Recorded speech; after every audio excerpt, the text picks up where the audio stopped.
At the end of the Ch'ing Dynasty, the one who was a prominent reformist high official, a major collector of epigraphs, a venerable viceroy who sought martyrdom, was no other than Tuan Fang. Tuan Fang, 1861 to 1911, 字吴桥, also written as Wu Qiao or Wu Qiao, 号陶斋, also written as Tao Zai, posthumous name Chung-min, Manchu surname Tuo-tzu-chien. He belonged to the Manchu Plain White Banner, native of Keng-yang, Chih-li region.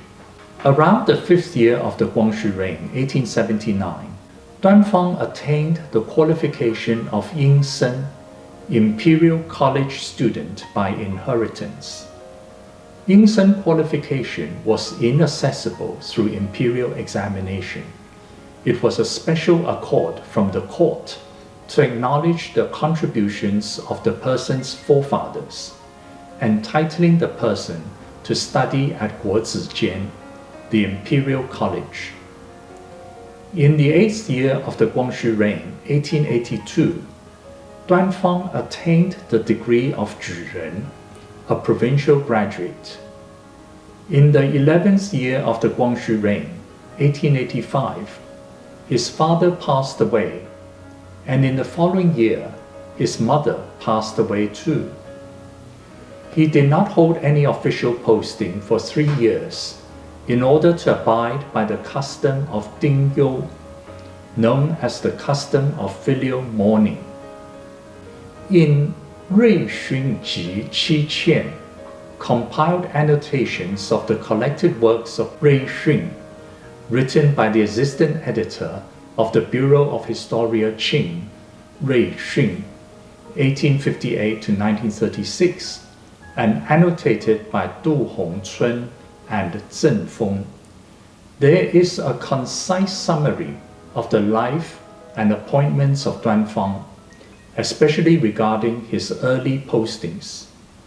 It reads, in the 15th year of the Guangxu reign, 1889, Tuan Fang made some monetary contribution to attain the appointment of Deputy Director at the Ministry of Works. He was then consecutively appointed Assistant Editor, Assistant to Chief Editor of Hui Dian Guan, Compilation Bureau of the Encyclopedia of Jurisdiction and Administration Matters of Great Qing. In the 17th year, 1891, he was appointed Superintendent of Zhangjiakou. In the 19th year, 1893, he was promoted Director of the Ministry of Works. In the same year, he was appointed Manager of Jie-sheng-hu, in charge of silver storage for imperial use under the Ministry of Works. In the 24th year, 1898, he was Intendant of Ba Cang Dao of Chih-li and appointed Surveillance Commissioner of Tseng-chih province. In the 25th year, 1899, he was Provincial Administration Commissioner of Tseng-chih province. In the same year, acting Provisional Governor of Tseng-chih province. In the 26th year, 1900, he was appointed Provincial Administration Commissioner of Henan province. In the 27th year, 1901, he was acting Provincial Governor of Tseng-chih province. In the same year, he was Provincial Governor of Hubei province. In the 28th year, 1902, he was simultaneously Viceroy of Hunan and Hubei provinces. In the 30th year, 1904, he was simultaneously Provincial Governor of Jiangsu province, and in the same year, he was Viceroy of Jiangsu, Anhui, and Jiangxi provinces. In the 31st year, 1905, he was appointed Provincial Governor of Hunan province. He then went abroad on a diplomatic mission to survey various constitutions, and later in the same year, he was Viceroy of Fujian and Zhejiang provinces. In the 32nd year, 1906, he was Viceroy of Jiangsu, Anhui, and Jiangxi provinces. In the 34th year, 1908, he was also made in charge of salt distribution in Jiangsu and Anhui provinces. In the first year of the Xuantong reign, 1909, he was appointed Viceroy of Chih-li, and also in charge of salt distribution is Tseng-yu. In the third year of the Xuantong reign, 1911, he was minister to supervise the Canton-Hankow Railway and the Hankow-Sichuan Railway, and also Viceroy of Sichuan Province. In the same year, he died in the line of duty. He was given the posthumous title Taizhi Shoubao, Junior Guardian of the Heir Apparent, and the posthumous name Chung-min. His works are Tuan Chung-min Gong Zhou-yi, The Memorials of Mr. Tuan Chung-min, Tao Zai Ji Jing Lu, a record of epigraphs from Tao Zai, Tao Zai Ji Jing Lu Xu, a supplement to the record of epigraphs from Tao Zai, Tao Zai Chang Zhuan Ji, a chronicle of ancient bricks in the collection of Tao Zai, and Ou Mei Zhen Zi Yao Yi, the principles of European and American political systems. Tuan Fang began his career in the civil service at the age of 29 and ended his career in martyrdom at the age of 51. In a hasty stretch of 23 years, he was recognized to have reached the heights of official career. In his leisure time, he was all the same unrelenting in his pursuit of antiquities, becoming a great collector of epigraphs of that era. The dragon Growl Inkstone in the studio of Prunus Ode is an artifact that once belonged to Tuan Fang. The length of the inkstone is 22.8 cm. Its width is 13.6 cm. Its height is 2 cm. Near the middle of the inkstone, the concave water pond is in the shape of half moon. Above the concave water pond is a dragon in cloud puffs playing with a pearl. The carving is bold and vigorous, its exuberance overpowering. The two dragon whiskers clutch the pearl, and the four claws pounce towards it.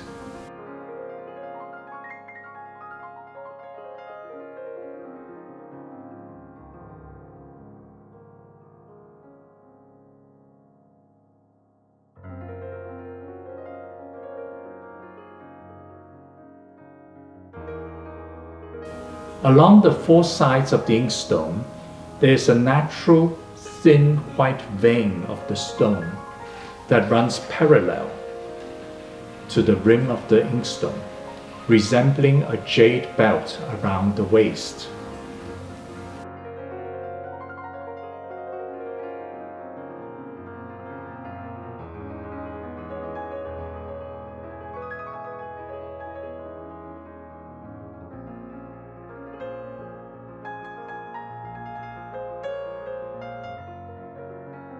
At the back of the inkstone, there are three characters carved in clerical script, Long Yin Yan, meaning Dragon Growl Inkstone.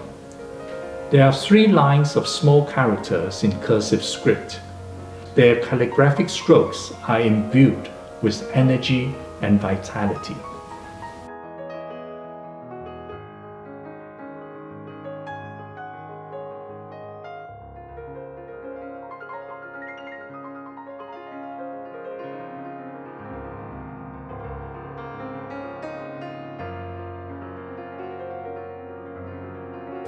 It reads, I bought this inkstone at Longren Li in Peking. The stone is fine and the color is subtle, truly an unsurpassable treasure. Tuan Fang in the 16th year of the Guangxu reign.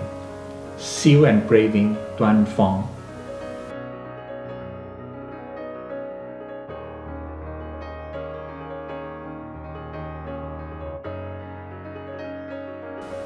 The 16th year of the Guangxu reign is the equivalent year of 1890 in the Gregorian calendar. Tuan Fang was 30 years old and living in Peking.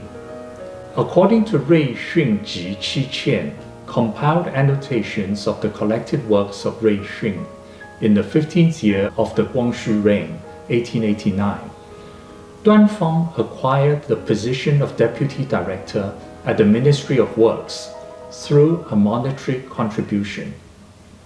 There were 6 ministries in the Qing government: personnel, revenue, rights, war, justice, and works. Ministry of Works was responsible for construction and roads, canals and flood controls, manufacturing and machinery, mining and textile, etc. Deputy Director was a sinecure official posting. It belonged to the lower 5th rank within 9 ranks or ping of the civil service. Merchants and gentlemen of leisure in late Qing often acquired this official position through monetary contributions.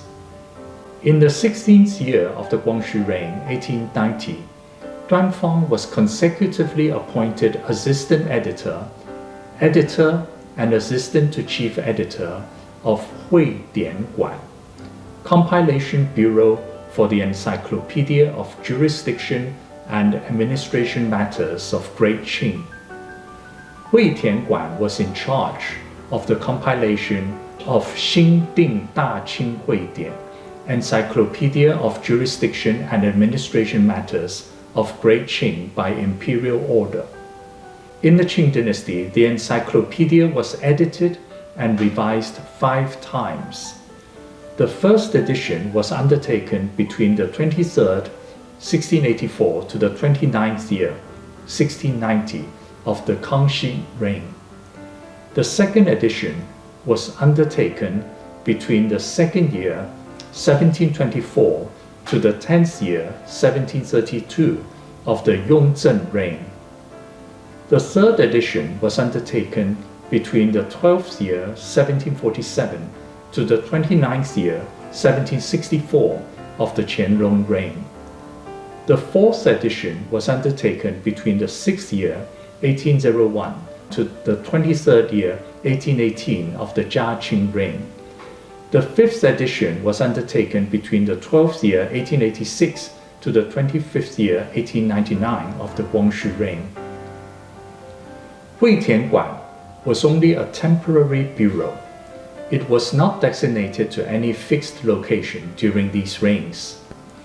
In the Guangxu reign, it was located in a group of buildings north of Sanzuomen, inside the East Prosperity Gate of the Forbidden City. Altogether, the buildings composed of 108 rooms. In Ong Wen Gong Gong Ri Ji, the diary of Mr. Ong Wen Gong by Ong Tonghe, 1830 to 1904, it chronicles: Hui Tian Guan opened on 8th January in the 16th year of the Guangxu reign. I went there to pay my respect. Holding the incense in my hands, I count out 9 times. The examination supervisor and the chief editor all attended. I invited them to a conversation and spent the longest time with those from the drawing department. Thus, we learned that when Hui Tian Guan opened in early January, senior officials all gathered to perform the formal ceremony of kneeling down thrice and kowtowing 9 times. It was a most respectful and attentive event. In the course of that year, Tuan Fang was elated by the acquisition of the dragon Growl Inkstone. He would have used this inkstone to painstakingly grind ink for his assiduous editing of the Encyclopedia of Jurisdiction and Administration Matters of Great Qing. Accompanied by the dragon Growl Inkstone, Tuan Fang thenceforth embarked on his career in the civil service. In June, the 108th year of the Republic, 2019, Miss Sun Ke-bing, Master of Ink Rubbing, made a special trip to Taiwan from Kyoto Japan, to help with the ink rubbing of the artifacts collected in the studio of Pruner's Ode. Miss Sun, with her artistry of ink rubbing, is renowned in China and Japan. Her husband, Mr. Wada Daikyo, is also an eminent seal engraver and calligrapher in Japan. I have kept a video clip of Miss Sun making an ink rubbing of the Dragon Growl Inkstone, as well as the ink rubbing of the Dragon Growl Inkstone itself. They are indeed traces of our own addictions to epigraphy.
The 16th year of the Kuang-hsü reign also marked the beginning of Tuan Fang's pursuit of epigraph collecting. In Tuan Fang's preface of Taozai Cheng Ji, a chronicle of ancient stones in the collection of Taozai, he wrote, "I have been addicted to this enterprise since my youth. From the time I became an official in Peking to the time I got appointed to provincial postings, I have tried to select and seek without restraint, and implore myself to solely abide by the evidences of the artifacts. Hence, whenever there are archaeological finds of epigraphs, they will compete to offer me the finds. Those epigraphs already discovered and kept in the collections of old families and eminent surnames, I will also acquire them one by one. As now, I prepare these epigraphs for publication. Those in charge of inspection and authentication by my side should be mentioned: Hung-tz'u of Linggui, Gong-xi-ling of Shangying, Li-qian of Xinhua, and Tseng-chih of Dantu, Tuan Fang of Keng-yang, October the 1st year of the Xuantong reign." Thereby, we knew it was around the 16th year of the Kuang-hsü reign. With a posting in Peking, Tuan Fang started his interest and ambition in collecting. Collecting is very much reliant on geographic advantages. Important artworks and rare treasures have been customarily concentrated in the markets of the capital. Taozai Cheng Ji, a chronicle of ancient stones in the collection of Taozai, was printed in the first year of the Xuantong reign, 1909. Harking back to the 16th year of the Kuang-hsü reign, 1890, it is exactly 20 years. If there were no such dedication and effort, how could it be possible to build a great collection of his generation? Tuan Fang had a prominent and successful career in the civil service. He was appointed in succession Acting Surveillance Commissioner of Shanxi Province, Provincial Administration Commissioner of Shanxi and Henan Provinces, Provincial Governor of Shanxi, Hebei, Jiangsu and Hunan Provinces, Viceroy of Hunan and Hubei Provinces, Viceroy of Jiangsu, Anhui and Jiangxi Provinces, Viceroy of Fujian and Zhejiang Provinces, Viceroy of Chih-li and Viceroy of Sichuan. Although he was a man devoted to antiquities, he was not a man who uncritically held on to the past. The draft history of Qing chronicled some of his achievements. He was dedicated to the invigoration of education. He provided funds for many students to study abroad. After a year, he received an audience with the emperor and was promoted to Viceroy of Fujian and Zhejiang provinces. Before taking office, he was assigned to visit different Eastern and Western nations to examine their political systems. After he returned, he completed O Mei Zhengzi Yongyi, the principles of European and American political systems, and presented it to the emperor. This started the consultations to convert to a constitutional monarchy. In the 32nd year, he was appointed Viceroy of Jiangsu, Anhui, and Jiangxi provinces. He built schools, established police units, commissioned warships, trained the army, codified the patrol and search regulations on Yangtze Jiang. His reputation was ever more exalted. Tuan Fang was consecutively appointed to important positions in different provinces. He was devoted to the development of education and the nurturing of a new generation. His deeds benefited education across the provinces of Jiangsu, Hunan, and Hubei. In the 31st year of the Kuang-hsü reign, 1905, he was appointed ministry to survey the constitutions of different nations, one of the 5 ministers appointed to the Chinese constitutional missions. The others were Dai Hung-tz'u, 1853 to 1910, Dai Ze, 1868 to 1929, Shang Qi-hen, 1859 to 1920, and Li Chengduo, 1859 to 1937. They traveled overseas in 2 groups. Dai Hung-tz'u and Tuan Fang were assigned to visit Japan, America, Britain, France, Germany, Denmark, Sweden, Norway, Austria-Hungary, Holland, Switzerland, and Italy, a total of 13 nations. Dai Ze, Shang Qi-hen, and Li Chengduo were assigned to visit Japan, America, Britain, France, and Belgium, a total of 5 nations. After they returned to China, they advised the court to adopt a system of constitutional monarchy. They compiled 列国政要, the principles of the political systems of different nations, in 133 volumes, and 欧美政治要义, the principles of European and American political systems, in 18 chapters. Dai Hung-tz'u presented a memorial to the emperor to conclude the persuasions of the ministers. A portion reads, "We, the ministers, have broadly scrutinized the great movement of the world. We have observed in depth the recent mood in China. If we do not determine the direction of the country, we cannot institute any strategy. There are close to 6 principles regarding the direction of the country. 1. Across the whole country, officials and citizens should stand in front of the same legal system to break down all boundaries. 2. The adoptions and decisions regarding important policies in the country should be based on public opinions.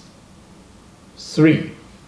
Combine the masteries of China and foreign nations in order to seek security and prosperity for the people and the country. 4. Clarify the institutions of the court and the government. 5.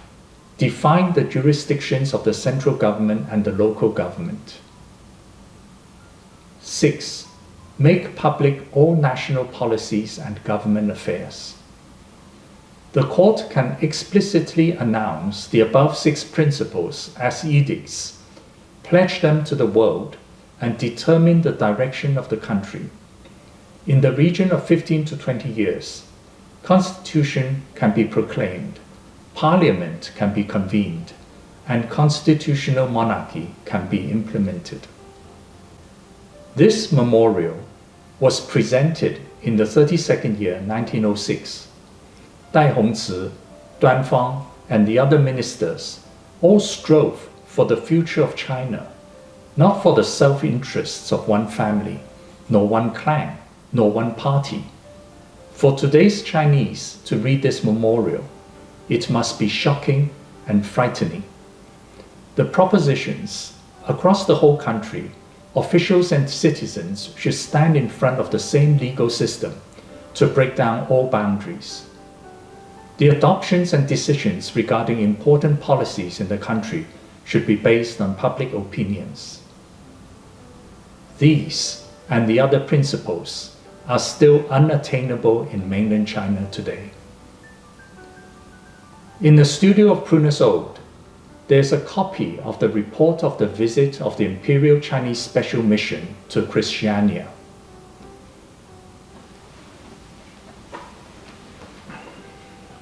It is a special edition in English published by Farmand, the trade journal of Norway, about the mission to Norway on 27th, 28th, and 29th April in the 32nd year of the Guangxu reign, 1906, headed by Dai Hung-tz'u and Tuan Fang. The capital of Norway was originally named Christiania. It was only changed to Oslo in 1925.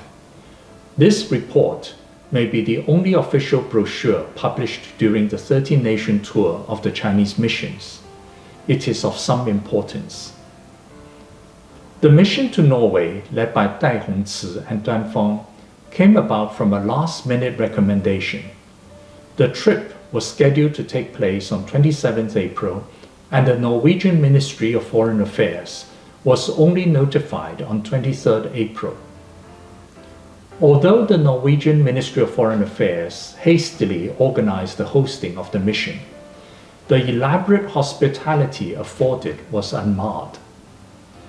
The report of the visit of the Imperial Chinese Special Mission to Christiania chronicles the activities of the mission in great detail.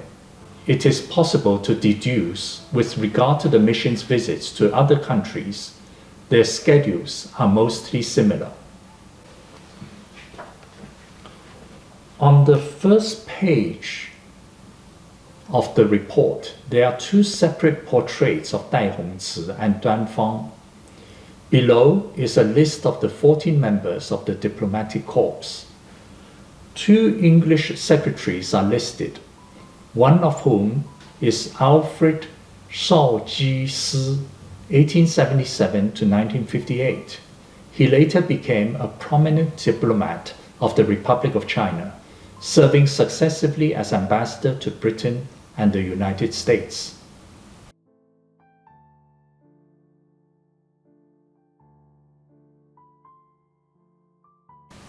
In the morning of 27th Friday, the mission left Stockholm, Sweden by train and arrived in Christiania. They visited the Ministry of Foreign Affairs, Jan Löfven, and was received by King Haakon VII and Queen Maud. Dai Hung-tz'u, Tuan Fang, and 11 members of the diplomatic corps were decorated by the king. In the afternoon, the mission visited a sail factory and a textile mill. In the evening, the Prime Minister Christian Michelsen hosted a dinner banquet at his official residence.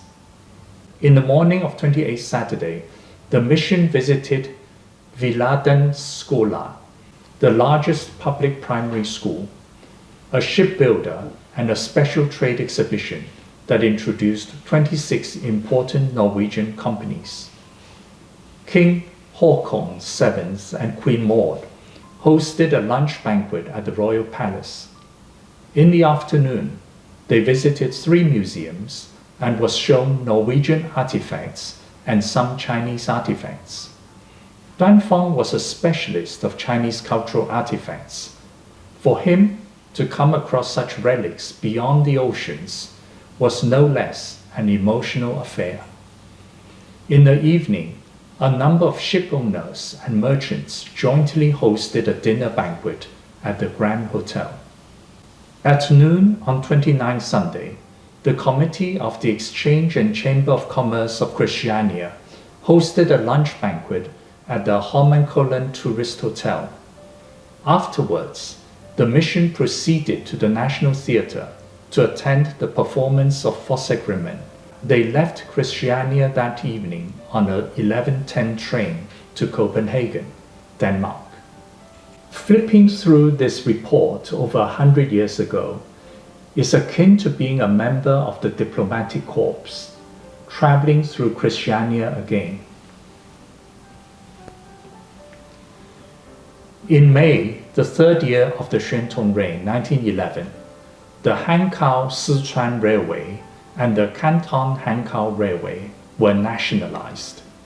People in Sichuan, Hunan, Hubei, and Guangdong were indignant, especially those in Sichuan who used to own the rights of rail construction and annual dividends, but now only given Hankow-Sichuan Railway stock certificates.